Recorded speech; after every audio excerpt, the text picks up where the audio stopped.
Cibanco presenta.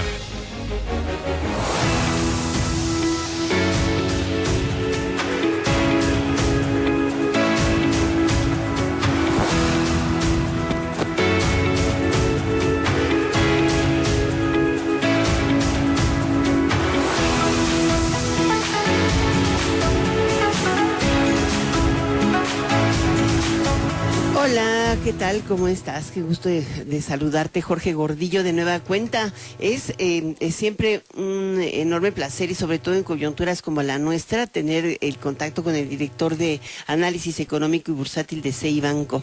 ¿Cómo estás? Muy bien, Alicia, buena tarde. Buena tarde. Digo, ha sido buenas noticias para los mercados financieros este inicio de semana, pero también inclusive para el caso de México, la estabilidad cambiaria es notoria. Pero yo digo que tiene mucho que ver con tres anuncios. El hecho de que pues tengamos un presupuesto donde se asegura que la deuda pública no crece, tampoco hay alzas de impuestos, y por el otro lado en Estados Unidos la inflación, o sea, poquito falta para que la Reserva Federal tome la decisión de si sube más o no la tasa, ¿no? Así es, yo creo que Pero lo no hay describes muy bien. signos de recesión. Eso es la parte más importante. Sí, creo que lo escribes muy bien. El paquete económico fue bien tomado por el exterior, pues por lo menos continúa con la estabilidad en cuanto al déficit público, a no aumentar deuda, y en el lado externo, principalmente hemos estado muy preocupados por el tema de inflación, principalmente en Estados Unidos. Y la expectativa, mañana sale el dato de inflación de agosto en Estados Unidos, y la expectativa es buena.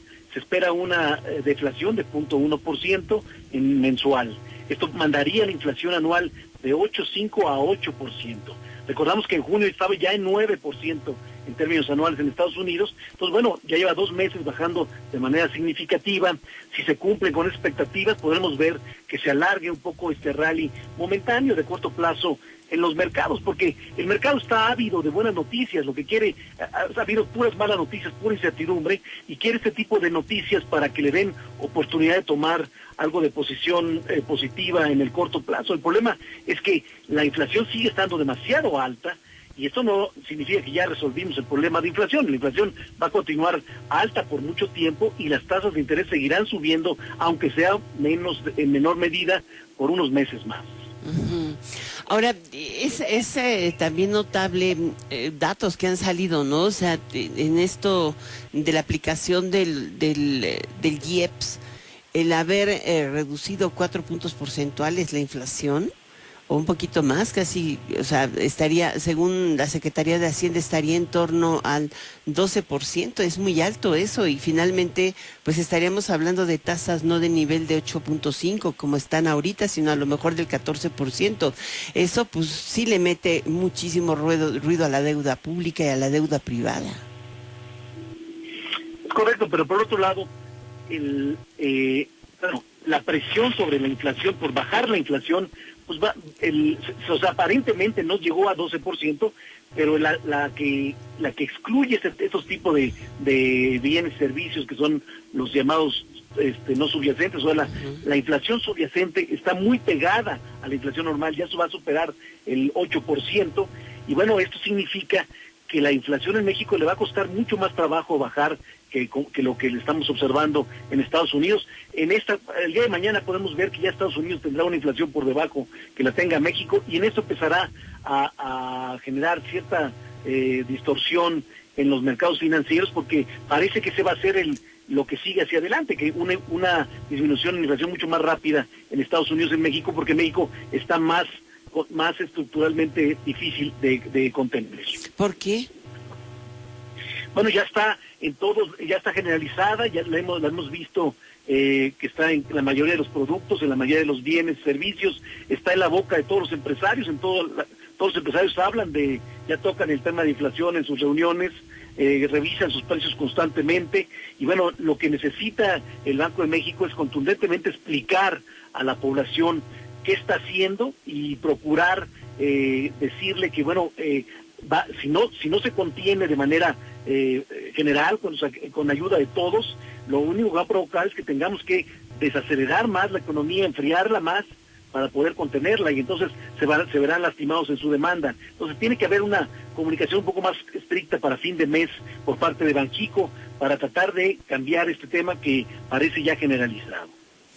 Yo creo que es un tema importantísimo. Hay una pregunta que ronda. Digo, finalmente en Estados Unidos se espera que haya una contención de inflación, pero los datos, por ejemplo, de la economía en materia de consumo y en materia de empleo siguen siendo bastante bollantes. Este factor pudiera dar otra vez sorpresa de que la inflación no se dio.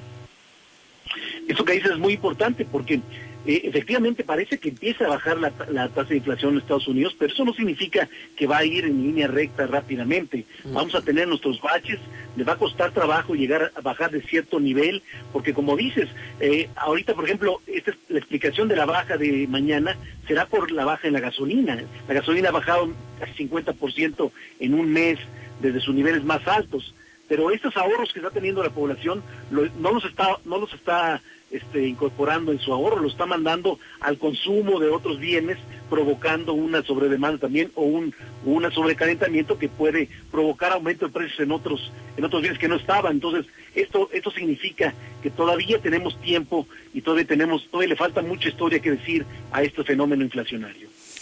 En ambos lados, ¿no? En toda Norteamérica. Es un tema también relevante, el tema del peso, la apreciación que hemos tenido permanentemente del peso, inclusive la proyección que viene en criterios de política económica, te habla de estabilidad cambiaria por mucho tiempo.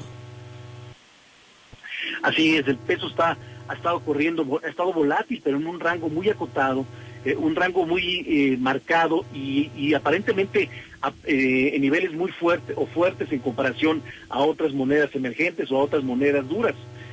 O sea, en términos generales, el peso sí se ha comportado mucho mejor que lo han hecho muchas monedas frente al dólar.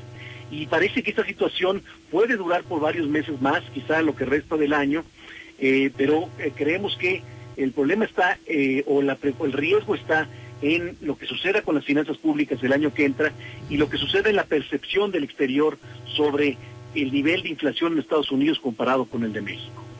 Eso es. ¿Y en el caso de Europa no juega? En el caso de Europa hay algo similar. Europa ha sido muy afectada a su moneda porque se han atrasado en aumentar tasas de interés. Ellos están muy por debajo todavía que las tasas en Estados Unidos, y bueno, eso es menos atractivo la inversión financiera en esa zona, por eso es que se ha visto golpeado en la moneda frente al dólar. Pero la situación en Europa es muy peculiar porque están haciendo un fuerte esfuerzo para tratar de contener los aumentos tan significativos en los precios de los energéticos, que ahí sí está muy marcada, que ahí está todavía la inflación en casi un 80%.